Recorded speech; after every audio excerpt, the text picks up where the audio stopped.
కానీ మేము ఏమనుకున్నామంటే ఇక్కడున్న టీం కూడా చాలా ఎఫెక్టివ్ టీం, అందరూ తప్పనప్పటి ఏదో చేద్దాం అనుకున్నది.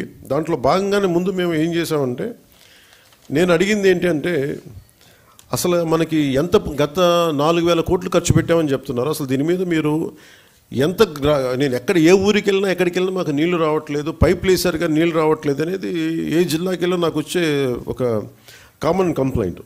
సో అందుకని నేను రాగానే అడిగానంటే, ఒకే రోజున తక్కువ రోజుల్లో కానీ అసలు ఎన్ని గృహాలకి వీళ్ళు ఇచ్చారు, ఎన్ని గృహాలకి వీళ్ళు ఈ నీళ్ళు వస్తున్నాయి, ఏ స్థాయిలో వస్తున్నాయి మీరు ఒకసారి చేయమని చెప్తే, చాలా ఒక యుద్ధ ప్రాతిపాదికన దాదాపు ఒక 3-4 వారాలు చేసాం మేము. ఒక రోజులో 2 రోజులు చేద్దాం అనుకున్నా కానీ ఉన్న పరిమితులతోటి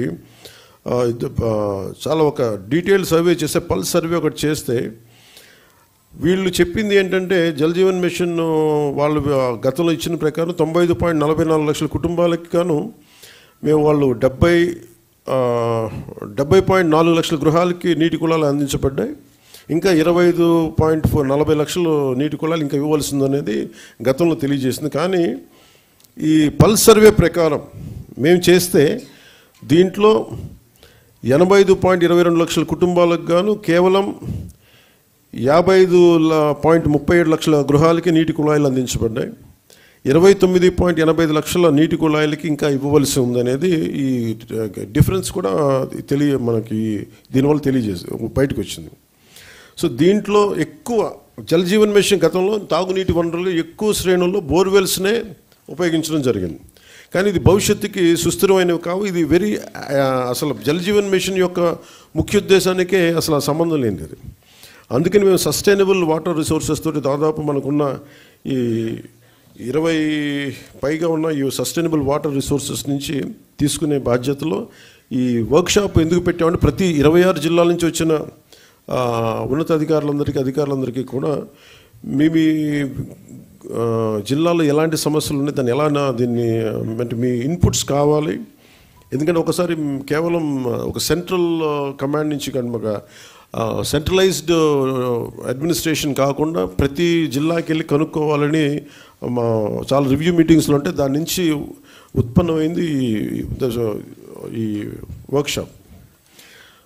సో నాకు మీరు మనస్ఫూర్తిగా మన ఆబ్జెక్టివ్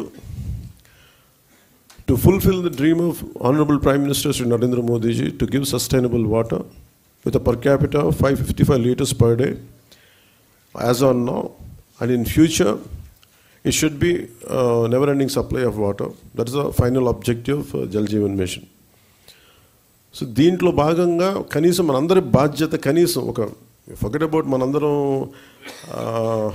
పొలిటికల్ ప్రాసెస్లో ఉన్నాం, అడ్మినిస్ట్రేటివ్ ప్రాసెస్లో ఉన్నాం, వీటన్నిటికంటే కూడా సగటు బేసిక్ మనిషి నీటి అవసరాలు తీర్చడం కనీస ఒక ఫండమెంటల్ రైట్ అది. ఇది కొంచెం మానవతా దృష్టితోటి, కొంచెం కేవలం మనం అధికారులు లేదంటే మనం కూర్చోబెట్టి వ్యవస్థలో భాగస్వాములు అయిన వాళ్ళు కాకుండా ఒక మానవతా దృక్పథంతో అందరం దీన్ని ముందుకు తీసుకెళ్ళాలి. మీ అందరి సహకారం కావాలి. డిజైనింగ్లో చాలా లోపాలు ఉన్నాయి. పైప్ లైన్లు వేసేస్తున్నాం. పైప్ లైన్లు వేసేస్తే కనీసం ఒక 3 అడుగులు ఎత్తుండే కొంచెం ఎత్తుగా ఉండే ప్రాంతాలకేమో నీళ్ళు కూడా వెళ్ళట్లేదు. పైప్ లైన్ పక్కకి వెళ్తుంది కానీ పైకి వెళ్ళాలంటే పైప్ లైన్స్లో డిజైన్ బాగలేదు, అండ్ దాని ఇన్నోవేటివ్ డిజైనింగ్ లేదు. టెక్నికల్ ఆస్పెక్ట్స్ని దాన్ని దృష్టిలో పెట్టుకోవాలి. ఒకసారి ఎలా అనిపిస్తుంటే చాలా మొరటుగా పైపులు గొయ్యి తవ్వి పైప్ వేసేయడం తప్ప అసలు నీళ్ళు వెళ్తాయా లేదా, ఇది ఎన్ని అడుగులు ఎత్తులో ఉంది, దీనికి ప్రెషర్ ఎలా ఉంది. అలాగే ఒక 1 కిలోమీటర్ పైప్ లైన్ వేస్తున్నప్పుడు ఈ మధ్యలో ఉండే ఇళ్ళు ఎక్కువ మంది కొంచెం ప్రెషర్ పంపులు పెట్టి లాగేస్తే మిగతా చివరుండే ఇళ్ళకి రావట్లేదు. వీటన్నిటికీ చాలా లోతుకి వెళ్ళే కొద్దీ సమస్యలు అనేక ఉత్పన్నం అవుతూ వచ్చినాయి. సో వీటన్నిటికీ సంబంధించి ఒక సమగ్రమైన ఒక పరిష్కారం వెతకాలి.